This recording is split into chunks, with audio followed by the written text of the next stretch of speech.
नमस्कार। स्वामी जी विवेकानंद को हम नहीं जानते इनको। मेरे मन में बहुत दिन से इच्छा थी कि मैं इनको विस्तृत रूप से पढूं। इसके पहले भी मैंने छोटी मोटी किताब लेकर के मैं इनके बारे में पढ़ा, पर मेरी जिज्ञासा शांत नहीं हुई। मैं कोलकाता गया हुआ था। कोलकाता में इनका एक मठ है, बेलूर मठ। मैं वहां गया और वहां पे मुझे ये बात का भान था कि अगर मैं वहां पे जाऊं तो मुझे शायद अच्छी किताबें मिल जाएगी, और कोइंसिडेंटली मुझे कुछ किताबें मिली। I was and I am very happy. आपको मैं किताबें शेयर करता हूँ। मेरा ये किताब दिखाना है और ये वीडियो बनाने का तात्पर्य सिर्फ इतना है कि लोग इनके बारे में बहुत कुछ सुने हैं, मैं भी सुना हूँ। मैं जो सुना हूँ मैं उसको एक बार रीड करना चाहता हूँ। क्या वो चीजें सच में एग्जिस्ट करती है? अगर ये चीजें एग्जिस्ट करती है तो हम लोग क्यों नहीं विवेकानंद जी की तरह तीव्र हो सकते हैं। मैं कुछ किताबें आपको दिखाता हूँ। देखिए, ये किताबें हैं। ये एक किताबें नहीं है, इसमें 3 वॉल्यूम्स है। ये इसी में आया था ये, और ये वॉल्यूम 1, ये वॉल्यूम 2, ये तीसरा है। और मजे की बात ये है कि मैंने आज तक जितनी किताबें पढ़ी है वो लगभग 150-200 पेज की किताबें थी। ये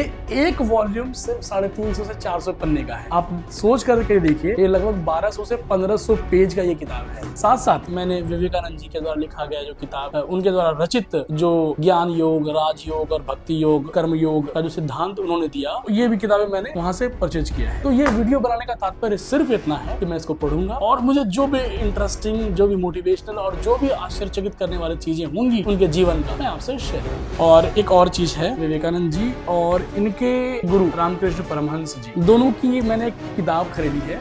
इसमें क्या है ना कि इस किताब में चित्र के साथ वर्णन किया गया है। मैं ये किताब इसलिए खरीदा क्योंकि जो कुछ बच्चे होते हैं ना, वो इंटरेस्टेड तो होते हैं पढ़ने में, पर थोड़ा बोरियत फील करते हैं सिर्फ टेक्स्ट लाइन पढ़ करके। ये किताब उनके लिए है जो वो जानना चाहते हैं और जिनको इंटरेस्ट नहीं जगता है पढ़ाई करने में, तो वो ये किताब अगर पढ़े तो शायद उनके अंदर थोड़ा इंटरेस्ट जगेगा। इन किताबों को पढ़ने के बाद अगर आपके मन में या बच्चों के मन में या किसी छात्र के मन में कोई जिज्ञासा जगे कि नहीं, मुझे विवेकानंद जी के बारे में विस्तृत रूप से जानना है, तो बेशक आप ये किताब पढ़ सकते हैं।